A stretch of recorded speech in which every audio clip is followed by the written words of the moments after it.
खुलुमबाय स्टुडिय'आव आं उदांस्रि मुसाहारि खुंगा 37थि बोसोरारि जोलुर बादायलायनाय सा 12 बड'लेण्ड मुंख्लं गोसोखां ट्रफी जोलुर बादायलायनाया मैया जोबनानै थांबाय।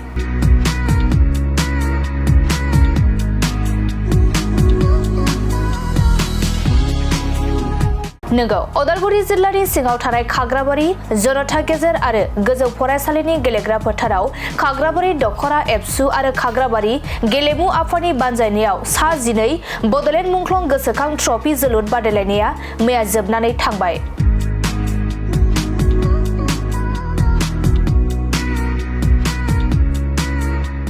बे जोबथा जोलुर बादायलायनायाव गिबि हाबाफारियाव सा 12 बड'लेण्ड मुंख्लं गोसोखां ट्रफी जोलुर गेलेनायनि बिसम्बि 14थि खुगा लाइसिखौ बेखेवना होयो उदालगुरि जिल्ला एबसुनि बोसोनगिरि रमिय कुमार बसुमतारिया।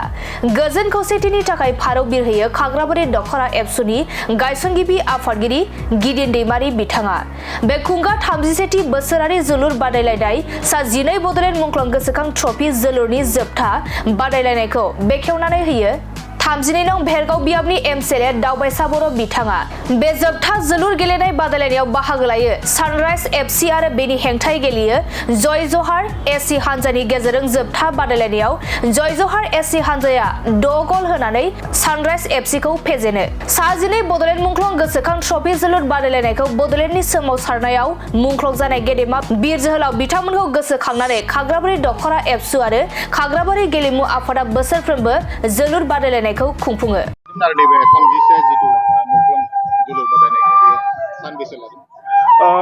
जोङो नैबे सा 12 बड'लेण्ड मुंख्लं गोसोखां ट्रफी खाग्राबारि दखरा बर' फरायसा आफाद आरो खाग्राबारि गेलेमु आफाद जोङो मोननैजों जों जुथायै बेखौ बोसोरफ्रोमबो खुंबाय थादों आरो देग्लाय जोङो मोन9 हानजाखौ लानानै देग्लायनि नैबे जे जोलुर बादायलायनाय जों बेखौ होनाय जादों आरो बेवहाय जोङो मोन9 हानजाखौ लानानै खुंनाय लोगो लोगो जोङो सानस्नि बियो दिनै जादों आरो बेवहाय दिनैनि जि बादायलायनाय बे बादायलायनायाव जोबथा जि बादायलायनाय बे बादायलायनायाव जोंहा मोननै जोंहा गोहोगोरा हानजाया बाहागो लादों जय जहार एफसि आरो सानराइज एफसि आरो दिनै जि मोनसे फाइनाल बादायलायनाय आङो बेवहाय जिबायदि रायजो राजाफोरा आरो जोंनि ओनसोलनि मेलेमजिबिफोरा बेवहाय जिखिनि बाहागो लाफैदों लोब लोब बाहागो लाफैदों आं सानदों दिनैनि बे जोलुर बादायलायनाय बे जोलुर बादायलायनाया खोब मेहेरगोनां जादों आरो मुंख्लंफोरखौ जिबायदि सन्मान होनाय आरो बे सन्मान होनाया आङो दिनै जाफुंसारदों होननानै आं सानदों आरो दिनैनि जि बादायलायनाय बे बादायलायनायखौ बेखेवनानै होदों जोंनि आथिखालनि भेरगाव बिटिसि समस्तिनि एमएलए मानगोनां दावबायसा बर' बिथाङा गावनि बेसेनगोरा